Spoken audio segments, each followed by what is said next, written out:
Hey there, SourceFed nerdlings. We've got some cool screen news to get your eyes excited. We'll tell you all about the latest look at Fantastic Beasts and where to find them. That's sure to get you pumped. But first, the CW has greenlit some new shows that we are all on board with. They have 6 new shows, but we're going to only tell you about the ones that we're super keen on. And all you have to do is tell us which of these you like. First up, in true CW style of converting comics to shows, this pilot, Riverdale, is based on the classic Archie comics. The pilot itself has been floating around for a while. We think it's a great fit on this channel. I'm actually really excited about this one since it's a comic that I read as a kid. I know, I actually read comics. You wouldn't think it. Thank you. That's all I wanted. I actually can't wait to see who they've cast as the characters like Archie and Jughead. And I know there's going to be fun storylines around Betty and Veronica. Just think Serena and Blair from Gossip Girl, but fighting over the one redhead. According to the show, they'll be exploring the surrealism of small-town life, the darkness and weirdness bubbling beneath Riverdale's wholesome facade. Whoa. Next, things get very sci-fi with the Untitled Mars Project. Now, if this name isn't familiar, it was actually previously known as The Colony, but now it's got a whole new writer and concept. It's about a team of explorers that arrive on Mars to join the first human colony of the planet, only to discover that their predecessors have vanished. So much mystery. The next one combines supernatural with detective work, Transylvania. In 1880, a headstrong young woman in search of her missing father ventures from New York City to Transylvania, where she teams up with a wrongfully disgraced Scotland Yard detective, and together they witness the births of the most famous monsters and villains in history. Sign me up. If paranormal is more up your dark and eerie alley, then check out the as yet untitled Paranormal Project about a young woman who seeks help from a parapsychologist when she begins to experience paranormal phenomena. Phenomena. Phenomena. Phenomena.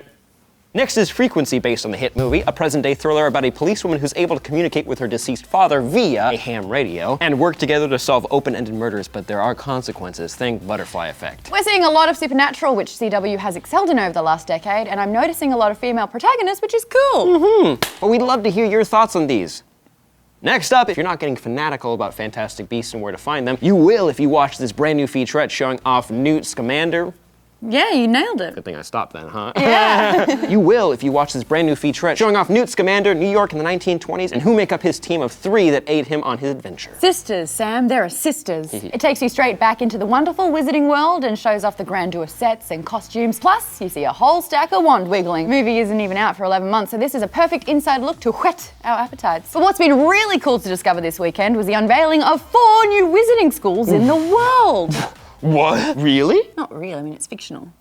Still make believe. But JK herself has disclosed the names and locations of these schools. You've got Castella, oh good lord. Brosho.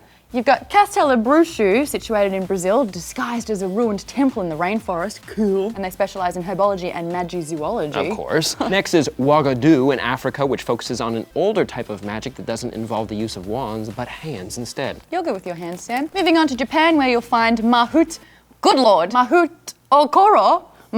Mahutakoro. Mahutakoro. Mahutakoro. Oh, Mahutakoro. Yeah. Is it Mahutakoro? A school that takes fewer students than the others and trains those to become brilliant Quidditch players since they actually play the matches over the sea. Ooh, and lastly, North America has a wizarding school too, called Ilvermorny. Morny, thank you. I was gonna ask anyways, but Ilvermorny. Situated in the east, we knew very little about this school. In fact, all it says on Pottermore is coming soon. Maybe the students there specialize in coming. Ooh, gross. Mod, think of the children, or subscribe to Nuclear Family if you want to go down that path.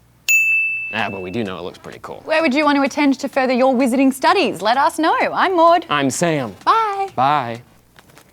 Well, you're in Gryffindor.